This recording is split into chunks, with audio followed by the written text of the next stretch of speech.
Hello guys, तेरे बिना मैं नहीं के अगले एपिसोड में आप देखोगे कि मुर्तज़ा घर में उदास बैठा होता है और सोच रहा होता है कि तहनीत को ऐसा नहीं करना चाहिए था। उसने ऐसा काम किया है, मैं अब तो कहीं भी किसी से भी मुंह मिलाने के काबिल नहीं रहा।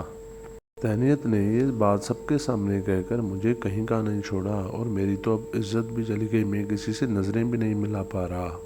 उधर दानियल जब अपने माँ बाप के साथ बैठे होते हैं तो वो उसे कहते हैं कि बेटा, तुम जो भी फैसला करोगे हम तुम्हारे साथ खड़े हैं, तुम परेशान ना हो।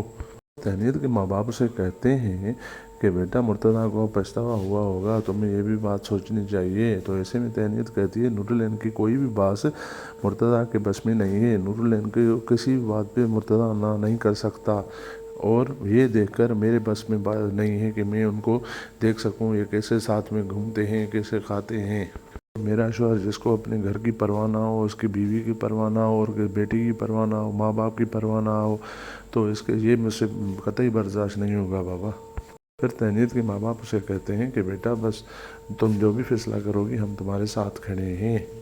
फिर आप अगले सीन में देखोगे कि अमीर एहसान अमेरिका से आते ही दूसरे दिन जब ऑफिस ज्वाइन करते हैं तो मुर्तज़ा को ऑफिस में अपने रूम में बुलाते हैं और मुर्तज़ा को कहते हैं कि मुर्तज़ा, तुम्हारी जगह अब एक और बंदा हमने हायर कर लिया है, अब जो तुम जिम्मेदारियां संभाल रहे थे वो उसको हैंड ओवर कर दो और उसको समझा दो। ऐसे में मुर्तज़ा कहता है, जो सर, जो आप जैसा कहेंगे वैसा ही होगा। फिर मुर्तज़ा अमीर एहसान से पूछता है कि सर, आपका अमेरिका का टूर कैसा रहा और आपकी बिजनेस मीटिंग कैसी रही।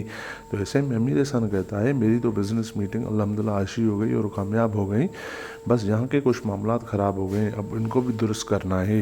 तो ऐसे में ये मुर्तज़ा बात सुनकर बहुत परेशान और उदास हो जाता है। फिर इजाज़त लेकर रूम से बाहर चला जाता है।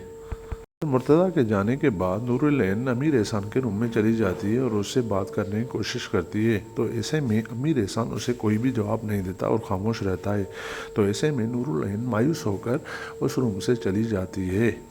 फिर आप आखिरी सीन में देखोगे कि नूरुल जब अपने घर चली जाती है तो वहाँ उसका सामना रमशा से हो जाता है। तो रमशा से कहती है कि आप मिलाए अपने एक्स लवर से। तो ऐसे में नूरुल कहती है कि मुर्तज़ा मेरा एक्स लवर नहीं है, वो मेरा कज़न है। तो ऐसे में रमशा कहती है, कौन नहीं जानता, सब लोग जानते हैं कि मुर्तज़ा आपका एक्स लवर है, कोई कज़न वगैरह नहीं है। फिर रमशा की ये बातें सुनकर नूरुल उसे डांटने लगती है। तो ऐसे में वहाँ पर अमीर एहसान भी आ जाता है और अमीर एहसान नूरुल को कहता है कि नूरुल, तुम्हें ये क्या लगा रखा है, क्यों मेरी बेटी के साथ बदतमीजी से पेश आ रही हो। ऐसे में नूरुल कहती है, बदतमीजी से मैं पेश आ रही हूँ, बदतमीजी से वो पेश आ रही है, मुझे गंदी गंदी गालियाँ और बातें सुना रही है। फिर अमीर एहसान नूरुल से कहता है कि नूरुल, मेरी बेटी बिल्कुल ठीक कह रही है तुम्हारे बारे में, ऑफिस में सब कुछ सबको पता चल गया है, तुम कुछ भी नहीं छुपा सकती। तो ऐसे में नूरुल कहती है, आप भी ऐसी बातों पर यकीन करते हैं, आप मुझ पर गंदे गंदे इल्ज़ाम लगा रहे हैं, आप तो मुझे सपोर्ट करना चाहिए, आपने भी मुझे गंदा समझा और गलत बातें कर रहे हैं, मुझे गालियाँ दे रहे हैं। ऐसे में अमीर एहसान नूरुल को कहता है कि नूरुल, तुम आम सी लड़की से लेकर मिसेस अमीर एहसान बनने तक क्या कुछ हासिल नहीं किया है। ऐसे में नूरुल कहती है, अगर नूरुल आम सी लड़की होती ना तो कभी अमीर एहसान के पास नहीं आती, ना ही अमीर एहसान बनती। तो ये बात सुनकर अमीर एहसान के होश उड़ जाते हैं और वो चुप हो जाता है। फिर अमीर एहसान को गुस्सा आ जाता है और नूरुल को कहता है, कल से तुम ऑफिस नहीं जाओगी, ये मेरा फैसला है।